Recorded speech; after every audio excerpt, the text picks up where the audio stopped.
वर्तमान में झारखंड सरकार ने ये वादा किया था कि ओबीसी को हम आरक्षण देंगे और ओबीसी को नगर निकाय के चुनाव में उनका हक अधिकार भी देंगे। आसू पार्टी लगातार ये मांग उठाती रही है कि ट्रिपल टेस्ट के आधार पर जो झारखंड के 48 शहरी निकाय हैं वहां पर चुनाव कराए जाएं। आप लोगों को ये बात जानकारी होगी कि ट्रिपल टेस्ट भी सरकार नहीं करा रही थी, लेकिन उसके बाद आसू पार्टी सुप्रीम कोर्ट गई और सरकार पर एक दबाव बना। पिछले दिनों हाईकोर्ट में आनंद सिंह की बेंच ने यह कहा कि आप जल्दी से शहरी नगर निकाय का चुनाव कराइए।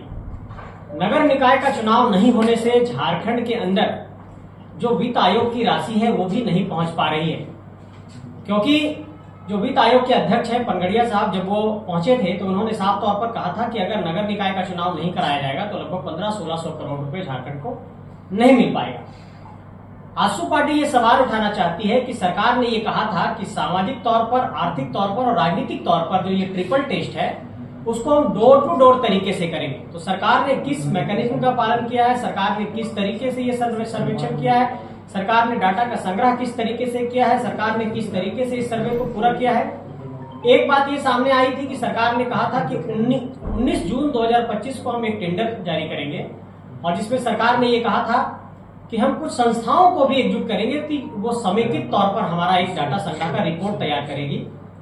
जब ये वैधानिकता पर सवाल उठाया गया कि आपके पास आयोग में अध्यक्ष नहीं है, तो लगातार आसू पार्टी ने यह आवाज उठाया था कि राज्य पिछड़ा आयोग में अध्यक्ष नहीं है। उसके बाद सरकार पर दबाव बना और राज्य पिछड़ा आयोग में अध्यक्ष दिया गया है। हमारा दूसरा सवाल यह है कि झारखंड के अंदर ओबीसी को ट्रिपल टेस्ट के आधार पर नगर निकाय के क्षेत्र में आरक्षण देने का जब भी मसला सामने आता है तो सरकार लेट लतीफी करती है। सरकार के कार्यशैली से यह प्रदर्शित होता है कि सरकार समय से चुनाव नहीं कराना चाहती या सरकार टालना चाहती है।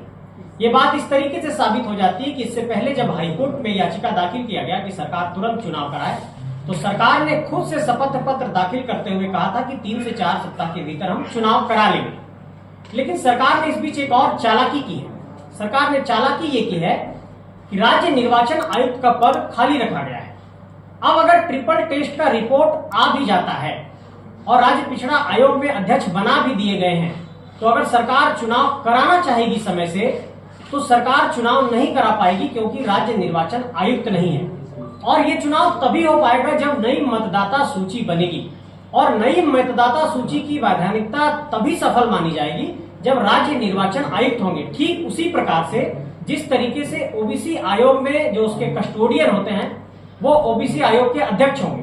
तो अगर ट्रिपल टेस्ट हो भी जाता तो बिना अध्यक्ष के ट्रिपल टेस्ट के डाटा को वैध नहीं माना जाता, इसलिए इन लोगों ने अभी अध्यक्ष बना दिया।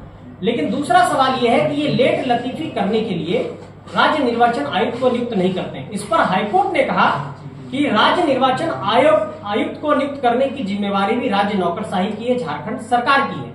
और झारखंड सरकार इसमें लेट क्यों कर रही है? सरकार से ये सवाल पूछना चाहते हैं कि राज्य निर्वाचन आयुक्त का पद क्यों खाली रखा गया है।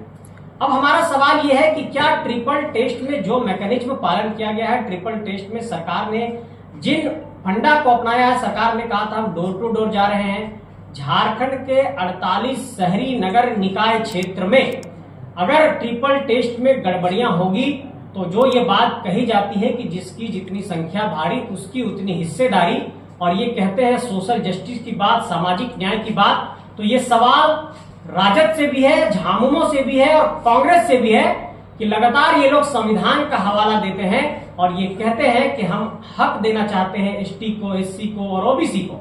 तो ये सवाल मैं पूछना चाहता हूं सत्ताधारी दल से कि झारखंड में ओबीसी को हक और अधिकार देने में इतनी देरी क्यों की जा रही है?